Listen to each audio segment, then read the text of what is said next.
Now then guys, thank you for joining Foot Talkers. I just want to start off by saying a massive thank you for all the support we've had over the last few weeks. It's been incredible. So yeah, if you're new to the channel guys and you want to support the channel, please subscribe. It means a hell of a lot, thank you.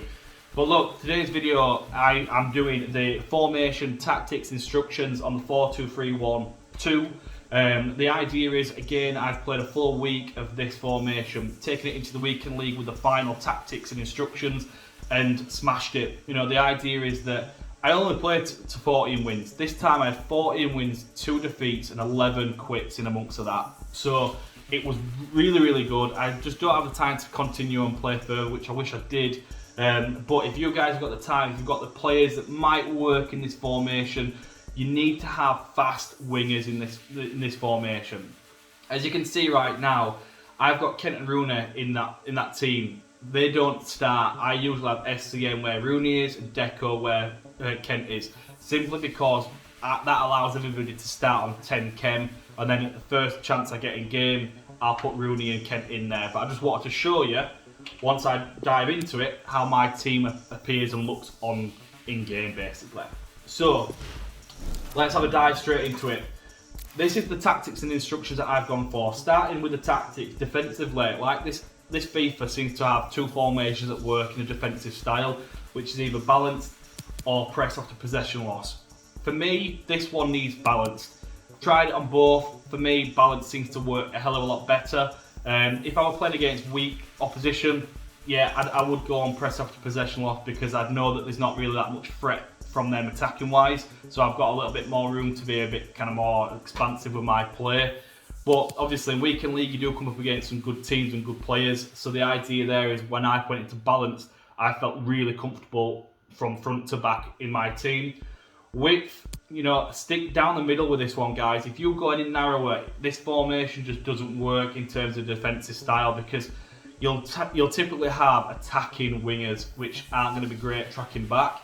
If you've got the likes of maybe a Nedved that is a bit better at coming back, then you could go a little bit narrower. But the problem is, you will have attacking wingers like what I've got that aren't great at defence. So if I went narrow with this, what I found is that they would be so narrow to the edge of the 18-yard box that there'd be so much space down the wings to just get in behind. Vice versa, if I went into a formation where I went up to sort of like 7, sometimes 8 width, the massive problem there is that you're in a position really where you've got so much gap between your fullbacks and centre-backs that people can get in behind there as well. So width, that seems to be the happy medium for me. Depth, like any formation that I've done, when you've got a formation that has only 4 at the back, if you go any lower than 4 in depth, you'll find your defence is so deep that they're sitting on the edge of the 6-yard box when the player's running behind. Massive big no-no, because all of us, they don't come out unless you're doing the offside trap constantly to try and get them out. But the problem there is players go all over the place, they're out of position, and it only takes one pass, you're inside the area, bang, goal. And it's just like they've not really done anything skillful to score that goal against you. Same difference if you're playing 5 at the back, that's where you can be a little bit more kind of like adventurous and take this up to sort of like 7. You know, that's the difference between having 4 at the back and 5. But for me, depth 4 seems to be the way, absolutely. Offensively, this is where the game's won and lost for me, because it's something that, with that attacking flair that you've got in your team, offensive style I've got long ball on, simply because of the pace that I've got on my wingers just to get in behind. Unbelievable just to be able to play that, either come short to feet by controlling that winger, pass it to him, pass it back to my fullback, and then boom, straight in behind, and I'm creating so many goals just from that simple boom boom down the line, pass back goal. That seems to be, it's a bit boring, but it's effective. Width and players in box, I've gone 7 on both of these two, and again, once I go to the instructions of the players, it'll all kind of like link together to see exactly why this is effective and where it's effective. Again, all week I changed this up, I went narrower and wider and things like that. But the problem is, I just found that when I went too narrow, that I might as well have just been playing in the old sort of like traditional 4-2-3-1 narrow, which just didn't work. It was just something that there's no point in having that as a tactic if you're wanting them wingers.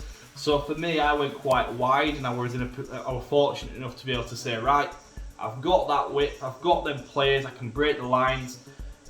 As opposed to going too wide, if you went to a point where you were like 7, 8, 9, 10, that's problem area there, is that you've got too much space in the middle of the pitch for the opposition to pass it around.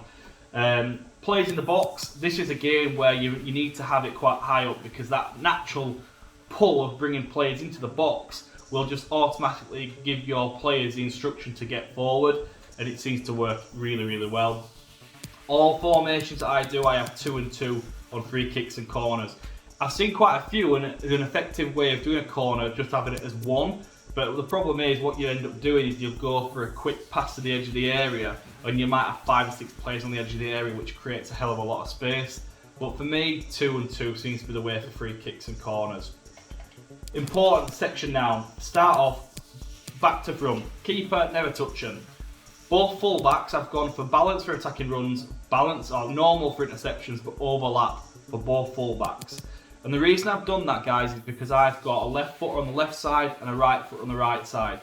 So if I get to do overlaps and things like that, naturally they're going to be able to just cross that in straight away with their dominant foot, and it works extremely well. I don't have it a set stay back whilst attacking, because this formation, you need to be attacking with it. That's my thought. But you don't want to be so attacking that you've got it set as join attack, because you create too many gaps in your defence. 2 centre halves. I've got 2 fast centre backs here, and the great thing there is that I can be a little bit more risky with my pushing forward.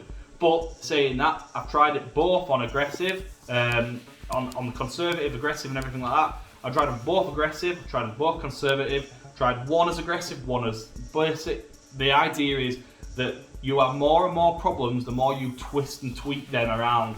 Stick to balance. You've got yourself 2 strong centre halves that can be dominant, do what they need to do without breaking into weird positions, allowing gaps and space in behind. So, into my midfield, I've got the same on both right and left winger here. Balance on defensive support, chance creation, I've gone standard, balanced again, but support runs I've got getting behind, simply because of the pace they've got. The important thing on this for me is that the support on crosses is get into the box for a cross. Simply because when you're running down the wing with your right winger, you want to make sure that your left winger is in behind their full back as well, so you've got a real good opportunity to whip that ball across, face the goal, bang, back post, goal. So never do a lofted ball, just a hard drilled one across the ground. Seems to be incredible. What I would say, guys, is if you're playing maybe with a Robin that's on the a left foot on the right hand side, or you've got a right foot on the left hand side that's not got 5-star like Kent has, maybe look at when you're going into sort of your defensive, your supportive roles and stuff like that. Still getting behind, but on this section here, go cut inside, because you've got that dominant foot to kind of do a finesse shot with the likes of Robin from the right. But with mine, happy with having balance on both wingers. Just double check, exactly the same for both of them. Rooney is my key man in all formations I find. I'm doing a formation, I'm going to do a player review on Pirlo, and he will be playing in Rooney's position, so he's got some boots to fill. The idea is that I keep him balanced on everything, simply because I find that the tactics that I set in place work extremely well with everything that I've got set up with Rooney. So I don't need to tweak any of them, I don't need to get in the box or anything. He's always there, he scored me so many goals. But on the flip side, he's also very good defensively as well. He's not as good as Camavinga defensively, but that's why I've got Camavinga to stay back whilst attacking. Everything else is the same, and the reason being that he's so agile, I don't want him just to stick to the centre of the pitch. If he needs to go out wide because my fullback's travelled up the pitch, he'll go out there. I've got that confidence that I've got players around the team that can cover you there and everywhere. Into my cam centre forward position. The thing that I've changed here is simply just free roam. I think it's so important that you've got your likes of your Neymars, or if you've got Royce or somebody that's going to be in behind a striker, free roam them. You know, the spaces that they create, the AI that they've got, it just does something to their defence. They don't seem to mark properly, and more spaces appear on the pitch. It always seems to work for me, and I'm always going to keep him as a free roam in this kind of a formation. And then up front, this is again, it's a little bit different. It's something that in a lot of formations, if you've got a fast man up front, you would typically go, getting behind on attacking runs. I don't need to do that with Lewandowski. Not everyone's going to have a 98 rated Lewandowski in the team, I get that, but a lot of you have got a Ronaldo or something. And again, in this formation, with players with that intelligence, just leave them balanced and everything. The only thing that I would say is, stay forward. Don't need to get back as a defensive support. You know, they're your striker, they're your goal machine. That's what I've got Lewandowski for. I've got all the other players to do the defensive work. And honestly, from that weekend league, it's been something where I'd say it's been absolutely incredible. The run that I seem to got. You know, I'm not playing as a press after possession loss, but because of the tactics that I've got in, I felt like I was winning that ball back so high up the pitch, it was unbelievable. Just to give you a bit of an idea, I mean, these are all weekend league games pretty much, and Division 1 games. Lewandowski's 103 games played for me, 138 goals and 49 assists. It's still incredible, you know. And again, looking at Rooney, this is a player that plays in the centre of the pitch in these instructions. He's played 457 games, which is a lot, but he scored 160 goals and assisted 142. That to me is absolutely mental for a centre mid. So you can see there's room to be able to be like expansive with your team. The likes of this Diatta, 19 games played, 9 goals, 12 assists. You can see there's goals all over the pitch in this formation with certain players, which is great. But look, it's something that there's bits in a game that you'll see and you think, I need to tweak that a little bit here and there.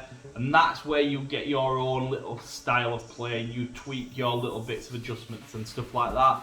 And hopefully you can be in a position that you can say, yeah, this is the one for me. If you're an attacking player, fantastic, overpowered tactics, formation, it really, really is.